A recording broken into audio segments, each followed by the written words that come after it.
Amen, amen, amen. Mungu awabariki sana wale ambao tumekuwa pamoja kwenye semina tangu Jumapili mpaka leo Jumapili ambapo tunahitimisha. Muulize jirani yako, ulikuwa wapi? Ulikuwa wapi? Bwana asifiwe. Na sio kwamba una majukumu mengi kwa kiwango hicho, lakini tu ni vile semina sio kipaumbele chako. Jitahidi leo ikiwa ni siku ya mwisho upate nafasi ya kufika. Naamini kabisa Mungu yuko na neno kwa ajili yako. Amen, amen, amen. Asubuhi ya leo nitashare na wewe ujumbe mfupi, na naamini Bwana Yesu atakutoa hatua moja kwenda hatua nyingine. Amen. Ujumbe nitashare na wewe asubuhi ya leo ni aina 6 za watu unaohitaji kwenye maisha yako. Aina 6 za watu ambao unawahitaji kwenye maisha yako. Aina 6 za watu ambao unawahitaji kwenye maisha yako. Kitabu cha Isaya sura ya 43 mstari wa 4. Kitabu cha Isaya sura ya 43 mstari wa 4. Kitabu cha Isaya sura ya 43 mstari wa 4. Kitabu cha Isaya sura ya 43 mstari wa 4. Naamini tumefika watu wa Mungu. Amen. Anasema, kwa kuwa ulikuwa thamani machoni pangu na mwenye kuheshimiwa, nami nimekupenda, kwa sababu hiyo nitatoa watu kwa ajili yako na kabila za watu kwa ajili ya maisha yako. Nitarudia tena. Kwa kuwa ulikuwa thamani machoni pangu na mwenye kuheshimiwa, nami nimekupenda, kwa sababu hiyo nitatoa watu kwa ajili yako na kabila za watu kwa ajili ya maisha yako. Bwana Yesu asifiwe. Jambo la kwanza nalotamani ulifahamu ni kwamba Mungu akimpenda mtu, zawadi kubwa ambayo Mungu anampa mtu ni watu. Mungu akikupenda, Mungu akikuheshimu, zawadi kubwa ambayo Mungu anaitoa ni watu. Biblia inasema, kwa kuwa ulikuwa wa thamani machoni pangu, mwenye kuheshimiwa, nami nimekupenda, kwa sababu hiyo nitatoa watu kwa ajili yako na kabila za watu kwa ajili ya maisha yako. Maana Mungu akimheshimu mtu na Mungu akimpenda mtu, zawadi kubwa kuliko zote ambazo Mungu anampaga mtu ni zawadi inaitwa watu. Bwana Yesu asifiwe. Kati ya jambo unalopaswa kulifahamu kwenye maisha yako ya kwamba watu ni rasilimali muhimu sana kwenye maisha. Eneo lolote la maisha unalohitaji kufika na eneo lolote la maisha unalohitaji kwenda, unahitaji watu isipokuwa kawaida. Kwa hiyo kama unahitaji watu, kati ya jambo ambalo linapaswa kuwa msisitizo wako kwenye maisha yako ya kila siku, jitahidi kuishi vizuri na watu. Magomvi yasiyokuwa na sababu, magomvi yasiyo na kichwa wala mkia, jitahidi kwenye maisha yako uachane nayo. Kwa sababu kuna watu ni watu wa vita. Yaani kama ambavyo Mungu alijitambulisha ni Mungu wa vita, kuna watu ni watu wa vita. Yaani yeye anaga amani na mtu yoyote. Tena anajisifia, anasema, mimi ni mtu wenye matunda, lazima nipigwe mawe. Kwamba wewe ni mtu wenye matunda, lazima upigwe mawe. Ndio wewe unagombana na kila mtu, una shida mahali kwa Mungu. Amen. Sasa kama watu ni zawadi ambayo Mungu anampa mtu, kuna aina fulani ya watu ambao unawahitaji kwenye maisha yako ili kufikia mahali ambapo Mungu amekusudia. Na kuna watu Mungu anawataka kwenye maisha yetu kama wasaidizi wa hatima. Sasa kwenye hao wasaidizi wa hatima, leo tunatamani kukueleza aina 6 za watu ambao unawahitaji kwenye maisha yako. Kundi la kwanza la watu ambao unawahitaji kwenye maisha yako ni watu ambao watakusaidia kubeba kusudi ambalo Mungu ameweka ndani yako. Aina ya kwanza ya watu ambao unawahitaji kwenye maisha yako ni watu ambao watakusaidia kubeba kusudi ambalo Mungu ameweka ndani yako. Kwa lugha nyingine, hao watu tunahitaji wakina Simoni Mkirene. Na habari za huyu Simoni Mkirene tunazipata kwenye Injili ya Mathayo sura ile ya 27 mstari ule wa 32. Sasa kutokana na kwamba tuna maandiko mengi, huku nitakuwa tu nikikutajia maandiko, utakuwa unaandika, na kwa muda ambao Mungu atakupa neema utapata nafasi ya kupitia maandiko haya. Amen, amen, amen, amen. Kwenye hii Injili ya Mathayo sura ya 27 mstari wa 32 unakutana na habari za huyu mtu anaitwa Simoni Mkirene. Na ni nini kinatokea? Huu ni wakati ambao Yesu anaenda msalabani. Wakati Yesu anaenda msalabani, na kusudi mama la Yesu kuja duniani lilikuwa ni kwenda msalabani. Ni kweli alifanya vitu vingi, Ni kweli alifanya kazi kubwa, lakini kazi kubwa kuliko zote ambazo zilimleta Yesu duniani ni kwenda pale msalabani. Sasa wakati Yesu ameubeba ule msalaba ulikuwa ni mzito. Biblia inasema kwamba mtu mmoja anaitwa Simon Mkirene akashutishwa kubeba ule msalaba, akamsaidia Yesu kubeba ule msalaba mpaka kupeleka Golgotha. Maana Simon Mkirene akamsaidia Yesu kulibeba kusudi ambalo Yesu alikuwa nalo ndani yake. Nisikilize kwa makini. Mungu anapomuita mtu, Mungu anamuita mtu mmoja. Lakini katika kukamilisha yale ambayo Mungu amekuitia, unahitaji watu. Anayepewa kusudi ni mtu mmoja, lakini kwenye kukamilisha hilo kusudi unahitaji watu. Kwenye hicho kipawa, kwenye hiyo huduma na kwenye chochote ambacho Mungu amekuitia kukifanya ukiwa hapa duniani, ili ukikamilishe unahitaji watu. Sasa watu ambao watakusaidia kubeba kile ambacho Mungu amekiweka ndani yetu, watu ambao watatubeba, watu ambao tutaenda nao, hao watu huwa tunitafuti sisi. Hao watu ni Mungu mwenyewe huwa anatutafutia. Na hawa watu wakitaja kwenye maisha yetu ambao Mungu amewakusudia watusaidie kubeba kusudi ambalo yeye ameweka ndani yetu, mara nyingi hao watu huwa wanatubebaga bila kuchoka. Ukiona kuna kusudi la Mungu unalifanya kwenye maisha yako, alafu kuna watu hapo kwenye maisha yako wanafanya kazi na wewe, lakini wanafanya kwa malalamiko, wanafanya kwa manunguniko, hao sio Mungu aliyokuletea. Watu ambao Mungu anakuletea ni watu ambao wanapokuja kwenye maisha yako wanafanya kazi bila kuchoka. Wanahakikisha wanaenda bega kwa bega na wewe, wanahakikisha wanakubeba, wanahakikisha wanakusukuma mpaka kile ambacho Mungu ameweka ndani yako kimetimia. Na hawa watu ambao Mungu huwa anawaleta ili kutusaidia kubeba kusudi ambalo ameliweka ndani yetu, mara nyingi hawa watu huwa wanatupenda bila kujali madhaifu yetu. Unajua kuna mtu akijua madhaifu yako, ghafla anakukimbia, ghafla anakuacha, wengine wanaanza kukusema vibaya. Lakini sio wale ambao Mungu ametupa. Wale ambao Mungu ametupa, hata wakijua madhaifu yetu, wanajua kuna mwanadamu aliyekamilika. Kwa sababu maswali tunajua ni kweli una shida fulani, lakini pamoja na kwamba una hiyo shida, tunachojua ni kwamba tutatembea na wewe, tutaenda na wewe kuona kile ambacho Mungu ameweka ndani yako kimekamilika. Na hao ambao Mungu anawaleta kwenye maisha yetu ili kutusaidia kubeba kusudi ambalo ameweka ndani yetu, furaha yao kubwa ni kuona kile ambacho Mungu ameweka ndani yetu kinatimia. Unawahitaji watu ambao watakusaidia kubeba hilo kusudi. Unahitaji watu ambao watakusaidia kubeba hilo jukumu. Usipokuwa na watu, huo wito ambao Mungu ameweka ndani yako utakuwa ni mzito sana. Usipokuwa na watu, hicho ambacho Mungu amekubebesha ndani yako kitakuwa ni kizito sana. Unahitaji watu wa kukusaidia, wa kwenda pamoja na wewe. Unahitaji watu wa kukutia moyo. Unahitaji watu wa kukuombea. Unahitaji watu wa kukushauri. Unahitaji watu watakaotoa fedha zao. Lakini watu wa namna hiyo huwa tunawatoaga kwa Mungu. Bwana Yesu asifiwe. Wakati ninaanza kumtumikia Mungu, moja kati ya eneo ambalo ilikuwa ni ndoto zangu kumtumikia Mungu ni kwenye eneo la media.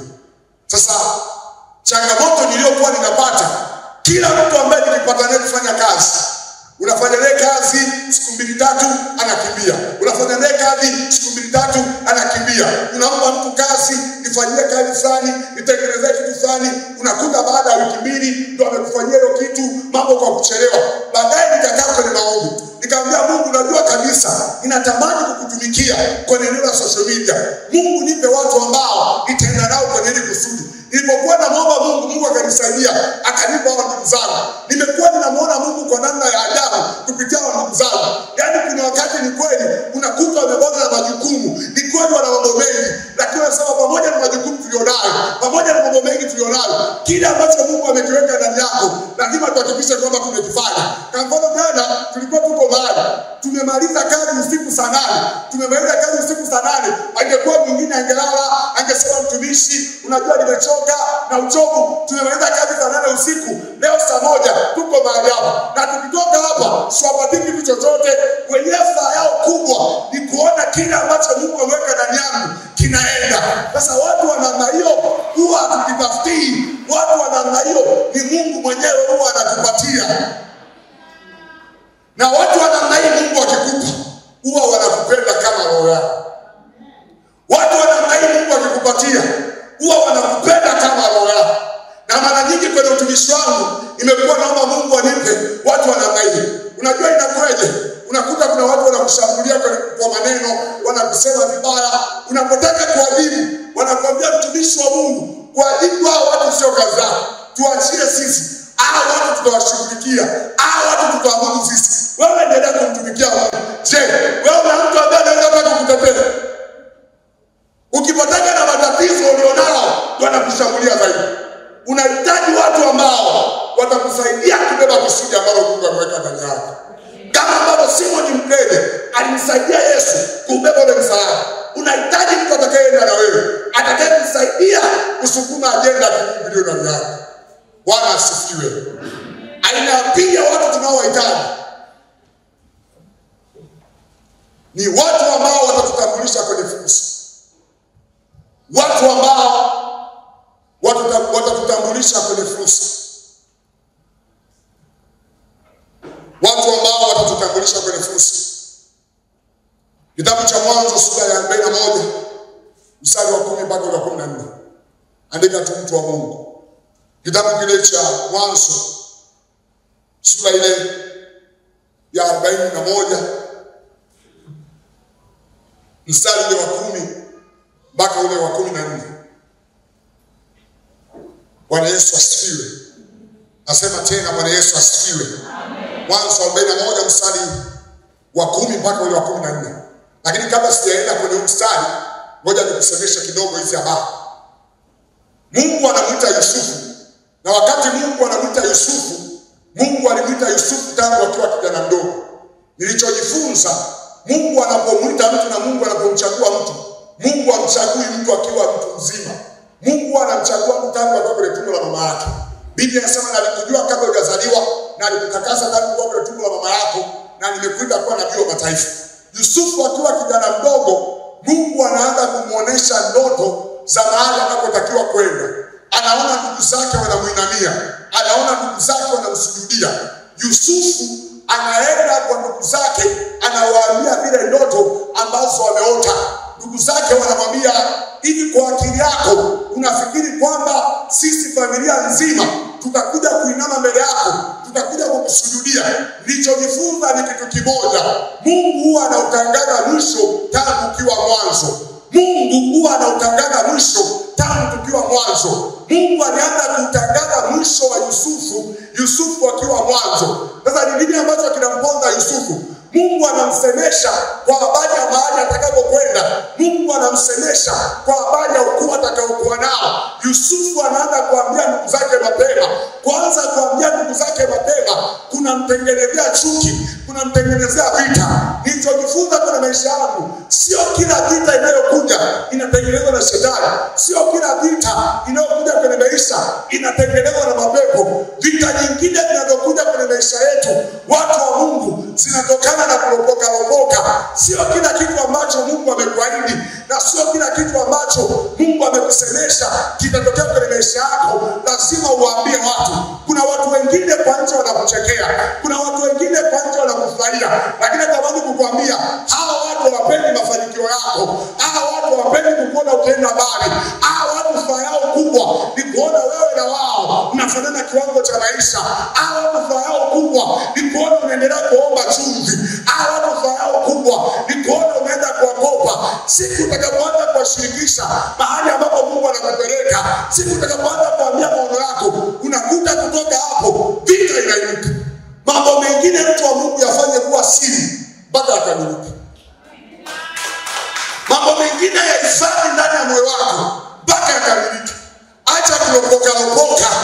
Mungu amekusaidia, umeanza kujenga nyumba na unavyopenda matangazo, unakuja kama kutoa kama ushuhuda, una lolote, unataka tu watu wajue unajenga nyumba. Sema pale katika Bwana, Yesu amenisaidia, mwaka huu ninajenga nyumba. Twendeni nikawaoneshe. Unaenda kuonesha, unasema aisee, mama fulani Yesu akubariki sana. Yesu akusaidie, akufanikishe kwenye hiyo nyumba. Umeondoka, wanaenda kwa mganga, wanapiga juju. Mwaka wa 9 sasa hivi mjengo. Kila ukipata hela inaenda kwenye matatizo. Wewe unajua kabisa kwenye familia yenu na kwenye ukoo wenu hakunaga mtu ambaye amekuwa harusi. Mungu amemsaidia mtoto wako wa kwanza. Kuna kijana amesema nitakuja kujitambulisha. Mtoto wako amekwambia mama afanye kuwa siri mpaka akamilike. Ulipo na kelele, unanyanyua simu, unapigia ndugu zako Sumbawanga, unaambia jamani, Yesu amemkumbuka binti yetu jamani. Yesu amemkumbuka. Wanapiga kigelegele, unajua ni kigelegele cha furaha. Ghafla wanaenda kwa sangoma, wanamloga mtoto wako. Kijana alikuwa akimuona, anamuona kama binti, wanampa sura ya kizee. Hata wanaoi mpaka leo, kijana anaenda bila kutoa posa, amekimbia. Vitu vingine mtu wa Mungu vifanye kuwa siri, acha vitu vingine vikamilike. Watu baadaye waje kuona tu ni ushuhuda. Sasa nisikilize.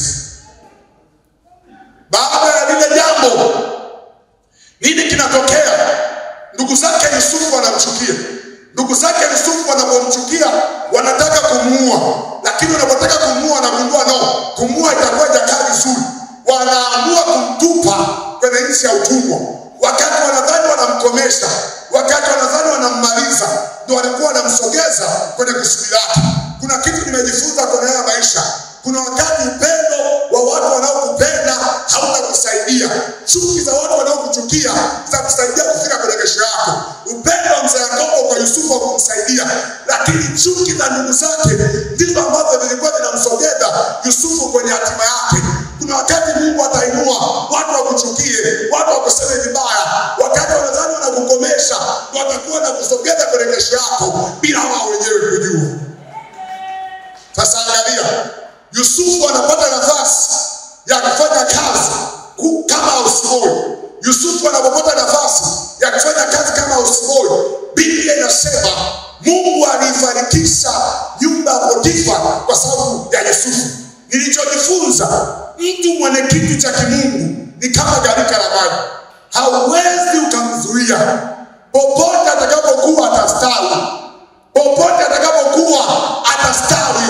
Popote atakapokuwa atang'ara. Hata kama mmemweka shimoni, huko shimoni atang'ara. Hata kama mmemficha wapi, huko mliko mficha atang'ara. Hata kama ni kijijini, huko kijijini atang'ara. Yusufu anang'ara. Baada ya kung'ara, Biblia inasema mke wa bosi wake akaanza kumtamani. Ni Mungu mwenyewe aliyeruhusu mke wa bosi amtamani Yusufu. Kwa sababu Yusufu amekuwa houseboy, inawezekana akarizika. Kitabu kikaanza kutoka kwa sababu anakula marupurupu mle ndani. Mungu akagundua udogo dampoteza. Mungu akaamua kutengeneza mazingira ya makusudi Yusufu atake na mke wa bosi wake. Sikiliza, mke wa bosi anapomtaka Yusufu, Yusufu anasema, "Je, ni ufanye ubaya huu nimkose Mungu?" Maana yake Yusufu alikuwa hajali mahusiano yake na bosi. Alikuwa hajali mahusiano yake na mtu mwingine. Alikuwa anajali mahusiano yake na Mungu. Kwa sababu alijua akimkosa Mungu, anaikosa kesho yake. Lakini akiwa na Mungu, kesho yake ni salama. Najaribu kuanza. Vijana wa leo ndio wangekuwa Yusufu, wamepata na nafasi ya kulala na mke wa bosi. Vijana wa leo wengi wangeshangilia, wangesema mbuzi amefia kwa muuza supu. Unajua vijana tutaki kufanya kazi. Vijana wanapenda kulelewa na mishangazi. Yusufu alipata nafasi ya kupendwa na mshangazi, akasema no. Je, ni ufanye ubaya huu nimkose Mungu? Je, ni ufanye ubaya huu nimkose Mungu? Biblia inasema wanangu wenye dhambi wakikushawishi, wewe usikubali. Yusufu akasema nini haijalishi nini kinatokea, lakini siko tayari kumtenda Mungu dhambi. Hata kama ni jela, acha niende. Hata kama ni kadhi, acha nipoteze. Lakini sio kumpoteza Mungu. Katika mazingira yoyote yale, usikubali kumpoteza Mungu. Ni bora ukose kazi, ni bora ukose cheo, ni bora ukose mali, lakini usimpoteze Mungu. Ukiwa na Mungu, yote yanayojishia utanipata. Ni swala la wakati tu. Baba sikiliza. Yusufu akaenda jela. Yusufu alipoenda jela, nini kinatokea? Wafanyakazi wa Farao wakakosea. Walipokosea wakaota ndoto. Vile ndoto wakakosa mtafsiri. Walipokosa mtafsiri, Yusufu akawaita akawatafsiria. Akamwambia wa kwanza ambaye ni mnyweshaji, akamwambia wewe baada ya siku 3 Mungu atakutoa. Ambia Mungu akikutoa, Mungu atakurudisha kwenye nafasi. Akamwambia usinisahau. Akamwambia yule wa pili, wewe baada ya siku 3 utakata kichwa. Yusufu alikuwa na akili. Alimwambia yule mnyweshaji, ukitoka hapa usinisahau. Watu wa Mungu nikwambie, unajua maisha ambayo mtu anaishi leo ni unabii mkubwa kuhusu kesho yake. Kuna mtu ukimuona na neema mafanikio. Kuna mtu ukiona huyu mtu anaenda mbali, hata kushindana naye. Hata kushindana naye, msapoti. Mwambie ukifanikiwa usinisahau. Kuna watu mnaona umaskini jeuri. Yaani una kitu, unajua huyu mtu anataka kukusaidia, na sabini na kiburi cha kera. Yaani hawezi kunibabaisha. Mtu wa Mungu acha hicho kiburi, atakusaidia chochote. Ukiona mtu ana kitu, muappreciate, mkubali, mfurahie, mwambie songa mbele. Ukifanikiwa usinisahau. Angalia nini kinatokea. Yule mtu ametoka pale akamsahau Yusufu. Nilichojifunza, usipokuwa na utaratibu wa kukaa kwenye maombi mara kwa mara na kuliombea jina lako, watu wana tabia ya kusahau. Inaweza ikatokea fursa, ile fursa itakuhitaji wewe. Watu wanakusahau, wanataja mtu mwingine, alafu baadaye wanakumbuka, wanakupigia simu. Wanakuambia kuna fursa ilikuwa inakuhitaji. Sisi hata tumekweje tumelisahau jina lako. Tunaikataa katika jina la Yesu. Mimi namwambia Mungu hivi, ninaweka jina lako la kwanza kwenye midomo ya watu. Wakifika mahali popote, kukiwa na fursa yoyote inayonihitaji mimi, watake wasitake watanitaja katika jina la Yesu. Na jambo lingine ninamwambia Mungu, ninakataa jina lako kwa usemi. Ushaikonaga ile kuna kitu fulani kinawahitaji watu, wanataja majina ya watu wanne. Wanne wote wakiwakosa, nasema kuna mwingine tumemsahau. Hiyo tunakataa. Majina yetu yatakuwa kwanza kwenye midomo yao. Aidha wanatupenda au hawakupendi. Aidha wanatutaka au hawatutaki. Aidha wanatukubali au hawatukubali. Tunachojua ni kwamba majina yetu yatakuwa ya kwanza kwenye midomo yao. Yusufu akaota ndoto. Farao akaota ndoto. Ile ndoto akakosa mtafsiri. Yule jamaa ndo akakumbuka kuna mtu anaitwa Yusufu, nilimwachaga jela. Ndio kuna hiyo mwanzo niliokuwa na kuonesha. Akasema, Bwana wangu samahani. Kuna mtu alitafsiria ndoto, nilimwachaga kule jela. Yusufu akaitwa kule jela, akatafsiri ndoto. Kutokea pale akapata nafasi ya kuwa waziri mkuu. Lakini kilichompa nafasi Yusufu kuwa waziri mkuu ni yule mtu aliyemtaja. Kuna mahali uweze kaenda, kuna mahali uweze kufika, kuna mahali uweze kusogea mpaka unapatikana watu wakukutaja. Unahitaji Mungu akuinulie, Mungu akuinulie watu wakukutaja kwenye fursa. Unahitaji Mungu akuinulie watu watakokutaja mahali pa mazuri. Sio wewe ndugu zako ulionao wote wanakutaja tu kwenye mabaya. Yaani mabaya kidaga, jina lako linakuwa la kwanza. Mungu akuinulie watu watakaokumbuka kwenye mazuri. Nikitokea bila pesa sasa tuna ndugu yetu anaweza kukaa hapa na akafanya vizuri. Nikwambie, kuna maeneo uweze ukapenya mpaka unapatikana watu wakukutana. Ndio wakati nimeanza form 6. Kuna mahali nilikuwa na kamta fulani.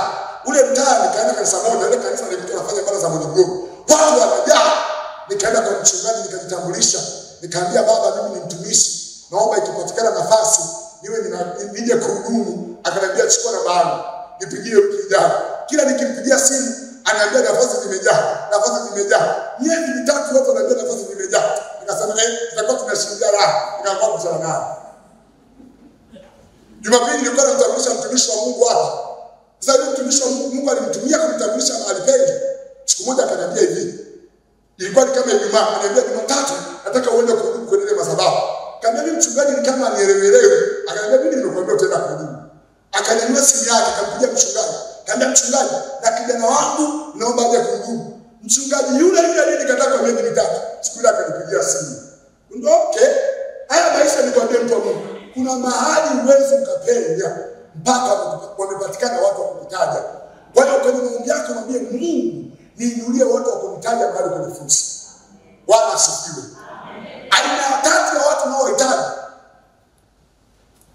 Naomba niende haraka sasa kutokea hapa. Ni watu ambao watakushika mkono na kukupeleka kwenye fursa. Wanaitwa kina Barnaba. Njoo nikupe andiko. wanaitwa wakina Barnaba. Kitabu cha Matendo ya Mitume sura ya 9 mstari wa 27. Matendo ya Mitume sura ya 9 mstari wa 27. Huu ni mwanzo wa huduma ya mtumishi wa Mungu aliyekuwa anaitwa Sauli. Matendo 9:27. Matendo 9:27. Ni mwanzo wa huduma ya mtumishi wa Mungu anaitwa Sauli. Sauli kabla hajaokoka alikuwa analiuzi kanisa la Yesu. Baada ya kuokoka, watu wakajua amejiingiza kwa siri kwenye kanisa ili kuwaua wanafunzi. Sasa watu wanapomkataa, maandiko yanasema hivi, Barnaba alimshika mkono Sauli, akampeleka Yerusalemu, akamtambulisha kwa mitume. Kutoka pale mitume wakaanza kumkubali.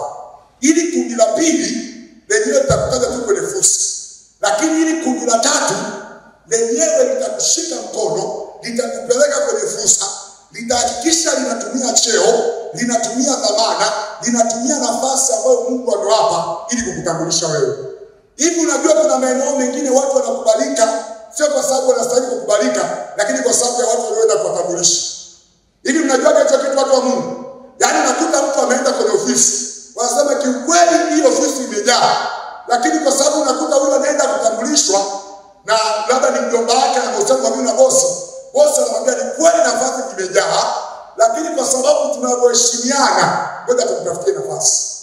Hivi ninyi mtaona kwenye nchi, yaani kuna watu ni viongozi, lakini ukiangalia hata akisimama kuongea mbele ya watu wajue. Ila kilichompa uongozi, unakuta baba yake alikuwa ni kiongozi. Kwa sababu ya ile heshima baba yake, watu wanaona yuko kumkataa. Na wewe unahitaji watu wa namna hiyo, Mungu akuinulie.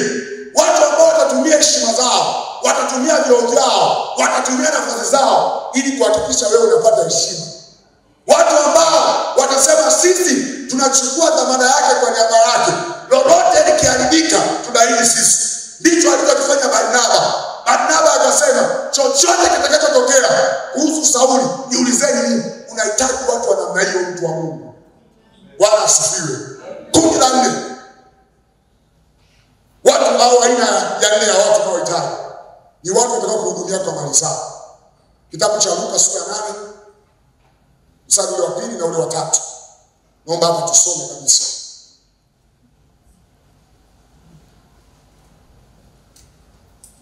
Luka sura ya 8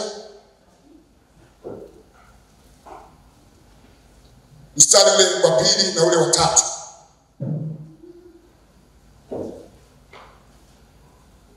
Sisi tumefika watu wa Mungu Biblia inasema na wanawake kadha wa kadha ambao walikuwa na pepo wabaya na magonjwa wakaponywa, nao ni Mariamu aitwaye Magdalena aliyetokwa na pepo 7, na Yohana mkewe Kuza, wakili wake Herode, na Susana na wengine wengi waliokuwa wakimhudumia kwa mali zao. Kwa jambo kubwa ndio tamani uione. Biblia inasema na wengine wengi waliokuwa wakimhudumia kwa mali zao. Bwana Yesu asifiwe. Bwana Yesu asifiwe. Haleluya. Muulize jirani yako tuko pamoja. Sasa nisikilize. Kundi la 4 la watu wanaohitaji kuendesha ni watu ambao watatumia mali zao, watatumia fedha zao ili kukuhudumia. Lakini sharti mojawapo la kulipata hili kundi ili wakuhudumie kwa pesa zao, lazima uguse maisha yao. Unaona hao wanawake walianza kumhudumia Yesu baada ya Yesu kugusa maisha yao. Walikuwa na mapepo, walikuwa na nguvu za giza. Yesu alipowasaidia, walipofunguliwa, wakaanza kumhudumia kwa mali zao. Ngoja nikwambie, nilichojifunza kwenye haya maisha, watu hawatakupa msaada kwa sababu unatia huruma. Kwa sababu kuna watu wanapenda kujitirisha huruma. Nikwambia haya maisha ni yako na unawajibika kwenye maisha yako 100%.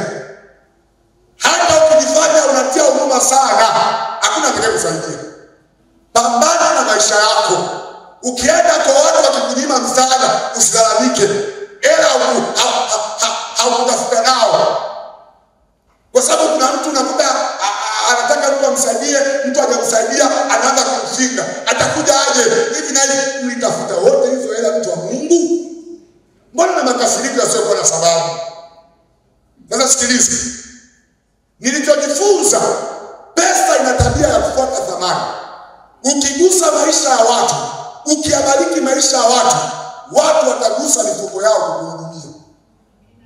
Na mara nyingi ili watu wakuhudumie, watu wakupe pesa zao, sio mchakato wa siku moja.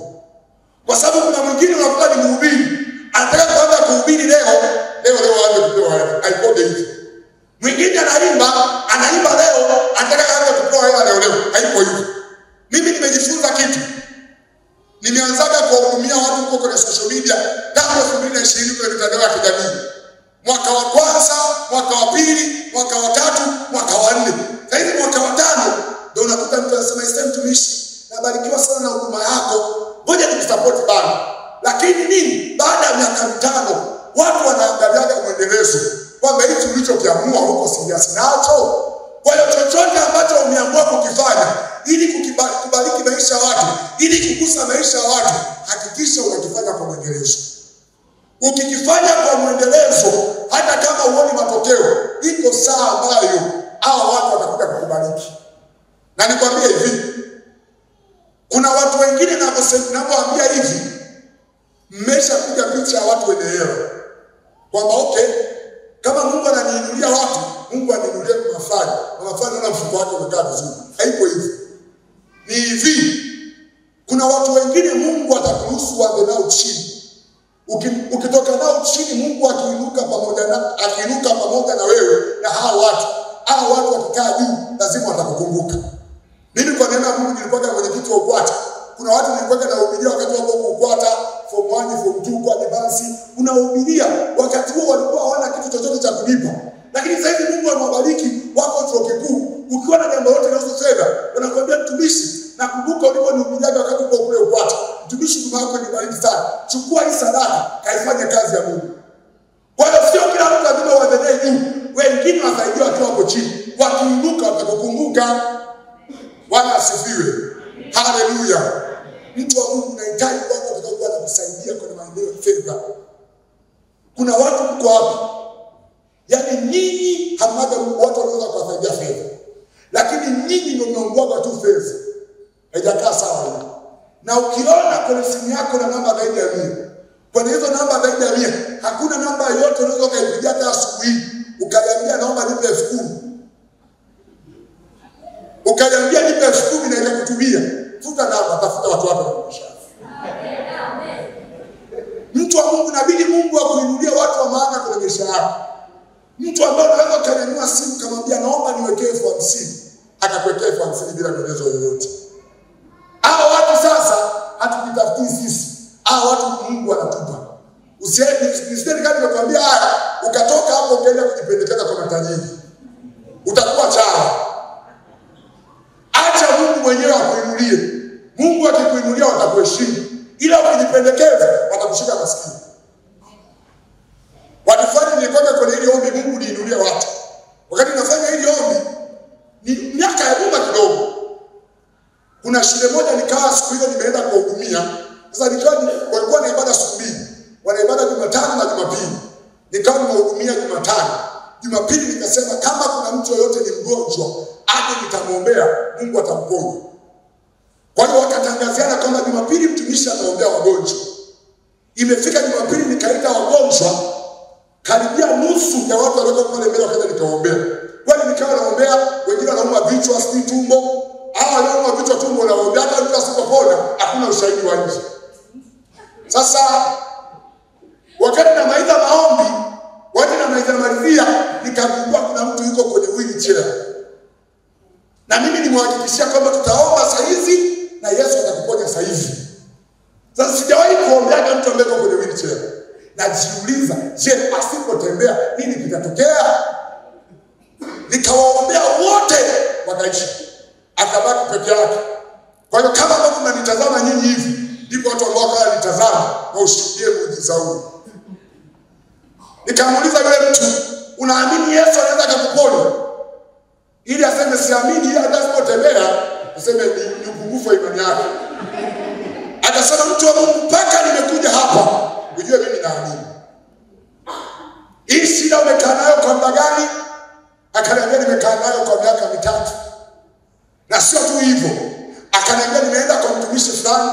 nimeenda kwa mtumishi fulani, na ni watumishi ambao mimi najua wana upako, wana mafuta.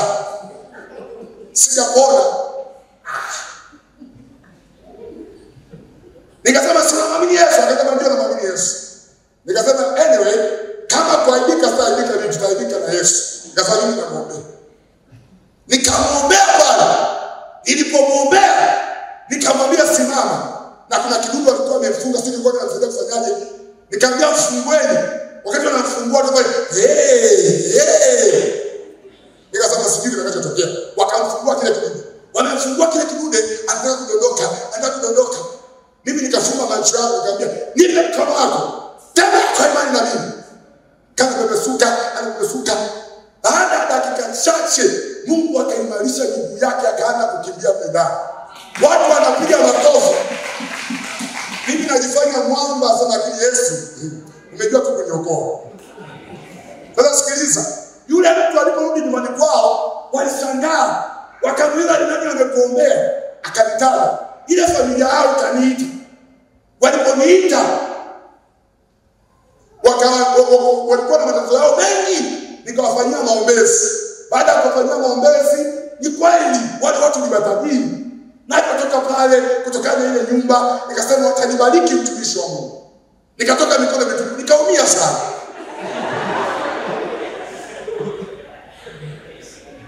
Siku chache baadaye na mahali nilikuwa na sema. Sasa mama wa ile nyumba alikuwa amechukua na bango, alikuwa na status. Kaambia mtumishi, nimeona unaenda kwenye semina. Je, kuna upungufu wowote wa fedha? Unajua hata kama unashia na hela usiwe mnyonge sana, hakuna kakiburi kidogo. Akaambia kila kitu kipo sawa, lakini mwalimu anamwambia Yesu endelea kuongea naye. Unajua kabisa anahitaji hela.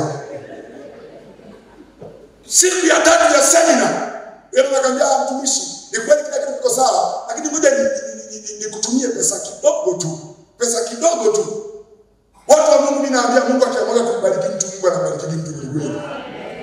Pesa kidogo akaniambia tena, alimwagiza mtu alipatia. Hakunipatia pesa ya Tanzania, alipatia dola. Ndio kwa mara ya kwanza nakamata dola.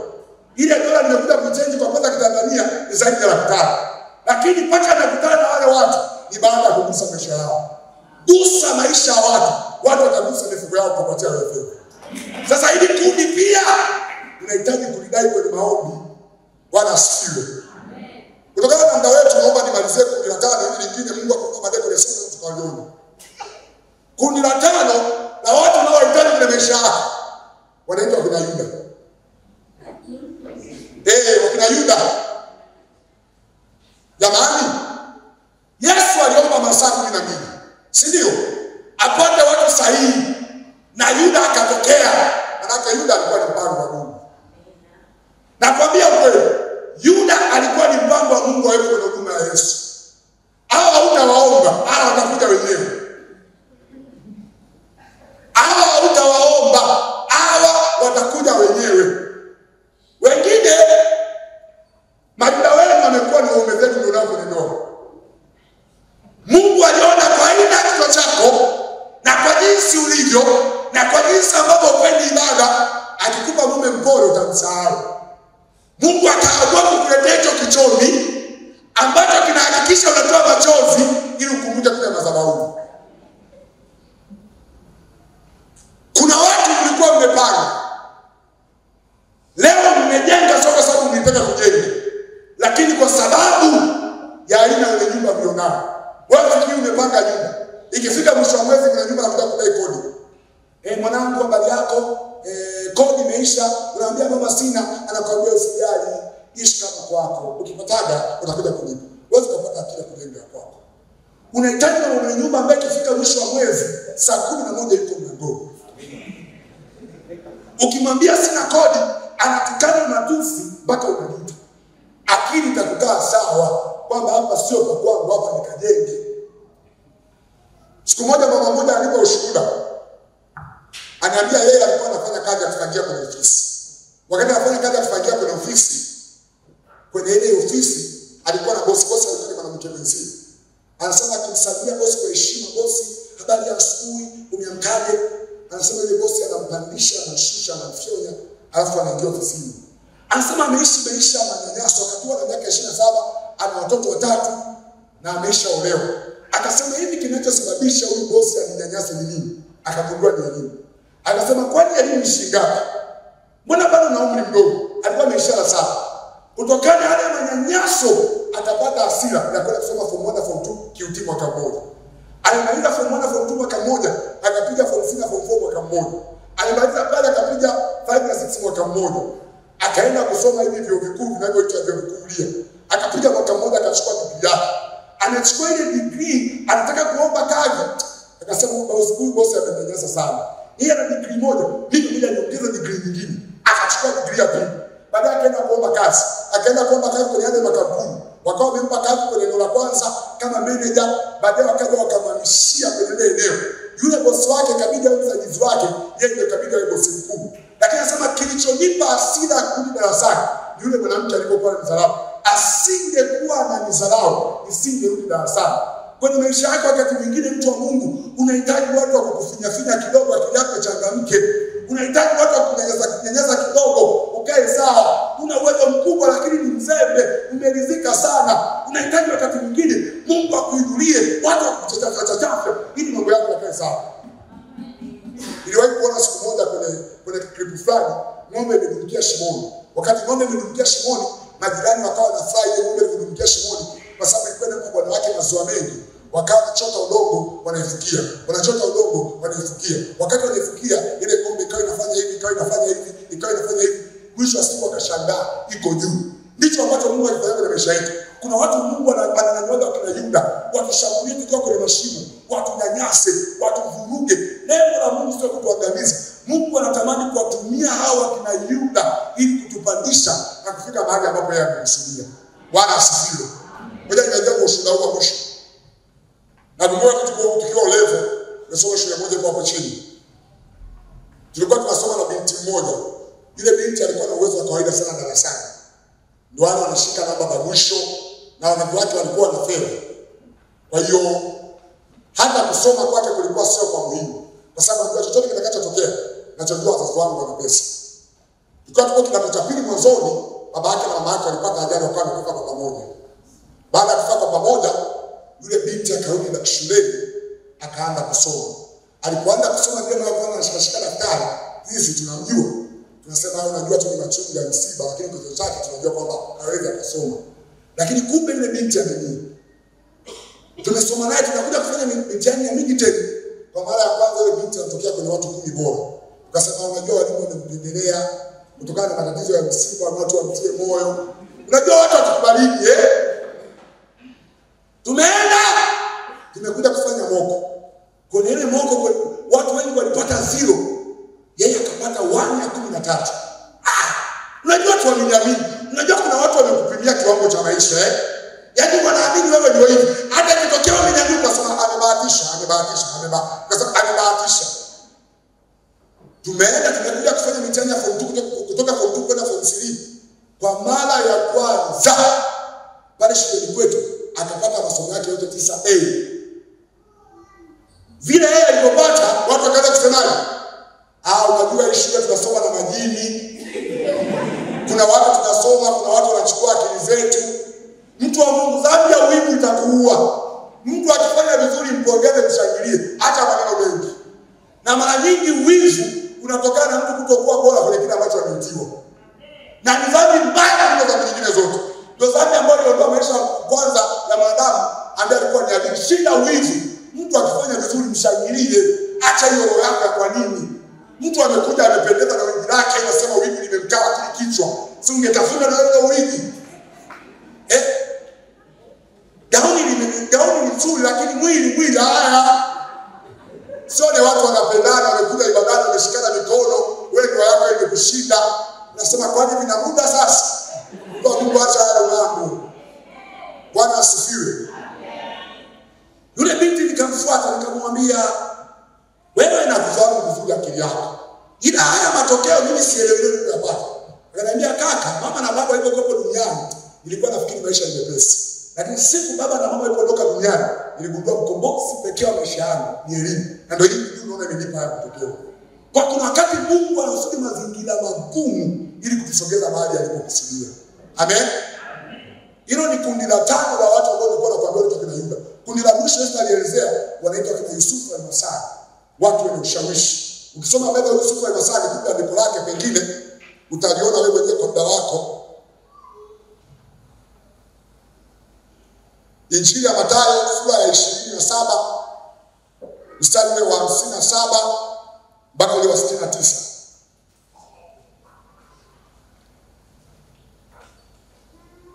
Mathayo 27 mstari ule wa 57 mpaka ule wa 69. Amen, amen, amen. Sasa huyu Yusufu al-Masai nini kinatokea? Wakati Yesu yuko msalabani, wanafunzi wake wote walimkimbia. Kipimo kizuri kwamba watu wanakupenda sio wakati unapitia mazuri. Kipimo kizuri kama watu wanakupenda, subiri upitie magumu. Utakapopita kwenye magumu ndio utajua uhalisia wa watu waliokuzunguka. Usitishike na watu sasa hivi na maneno nao kuambia wakati mnakula kitimoto. Kwa mnakula kitimoto wanakuambia tajiri au mbaya tajiri. Ukifa uozi tajiri. Hata ukioza utanuka. Subiri upite kwenye magumu ndio utajua uhalisia wao viumbe. Watu naanza utumishi wako kwa mtamu unahubiri vizuri. Kuna kipindi nilipitaga magumu akaniambia lakini bora ulikuwa unakieleza kila siku ulikuwa unataka kuhubiri wewe tu. Nikasema hawa wote walimkimbia. Walipomkimbia Biblia inasema Yusufu al-Masai alikuwa ni mfanyabiashara. Huyu mfanyabiashara kama ameingia mjini amekuta kuna taharuki. Akauliza nini kimetokea? Wakaambia Yesu amesulubishwa. Sasa wale wanafunzi wote walikuwa wanamuogopa Pilato. Yusufu al-Masai akaenda kwa Pilato, akamwomba Yesu mwili. Akamwomba mwili wa Yesu, akapewa mwili wa Yesu. Kilichosababisha huyu Yusufu al-Masai apewe mwili wa Yesu ni kwa sababu ya heshima aliyokuwa nayo kwenye mji. Ni hivi, wakati mwingine kwenye maisha yako unakuwa kwa sababu na watu wa maana. Nakumbuka meza mwanamke mmoja, kuna mwanamke mmoja, huyu mwanamke alikuwa, Biblia inasema kwamba sisi alikuwa ni kiwete kwa miaka mingapi? Biblia inasema kwamba kila birika lilipokuwa linatibuliwa, alikuwa anatakiwa apeleke kwenye nini? Kwenye birika. Anapokutana na Yesu, Yesu anamuuliza, "Unataka kupona?" Akasema, "Sina mtu wa kunipeleka kwenye nini? Kwenye birika." Kuna wakati mwingine kuna mambo yako hayaendi ni kwa sababu una watu. Mtu wa Mungu unahitaji Mungu akuinulie watu kwenye sekta zote. Kuna watu mkiwa mnafuatiliaga mambo TRA, unakuta unatumia miezi mitatu unakuta kukamilisha. Ungekuwa na mtu ungetumia siku 2 angekamilika. Unajua kuona unaenda hospitalini, mmepanda foleni, kuna mtu mmoja amekaa mwishoni kwa sababu anafanyana na daktari anakuja kumchukua anasema huyu aliwahi tangu jana. Nasema lakini dunia ina usawa hii, unahitaji watu wa namna hiyo, mtu wa Mungu. Kuna kipindi kuna kesi moja tulikuwa tunashughulikia ilikuwa ni ngumu. Tunaenda kwa mawakili, wakili sema hivi niwasaidie, leteni 700,000, wengine 800,000, wengine milioni 1. Kuna mtu mmoja tunafahamiana naye. Tulipomshirikisha akaniambia, "Mbona jambo dogo tu hilo? Njooni na 10,000 ya soda tu hilo jambo linaisha." Kutoka kwenye 800,000 mpaka kwenye 10,000. Unahitaji watu. Mahakamani ukienda unahangaika sana, una watu. Unahitaji Mungu akuinulie watu wenye ushawishi. Mungu akuinulie watu ambao wamekaa kwenye sehemu fulani ili mambo yako yaende kwa wepesi. Lakini pia hili kundi tunalidai kwa njia ya maombi. Kama umeendelea mbele Bwana Yesu makofi mengi. Naomba usimame kwa Biblia yako. Sema, Bwana Yesu, ninakushukuru. Asante Baba kwa sababu ya maarifa haya. Bwana Yesu, naomba nipe neema ya kuyaishi maarifa haya katika jina la Yesu. Kwa dakika moja hebu omba Mungu akusaidie, Mungu akuinulie watu, na baada ya kutoka hapa yafanye kuwa maombi yako ya kila siku.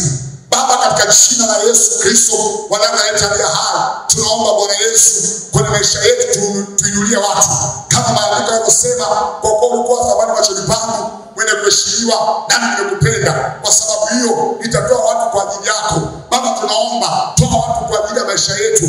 Baba, tuinulie watu wakutusaidia katika jina la Yesu. Tuinulie Bwana wakina Simoni Mkene, tuinulie Bwana watakaotaja kwenye fursa, tuinulie Bwana wakina Barnaba, tuinulie Bwana wakina Yusufu al-Masai.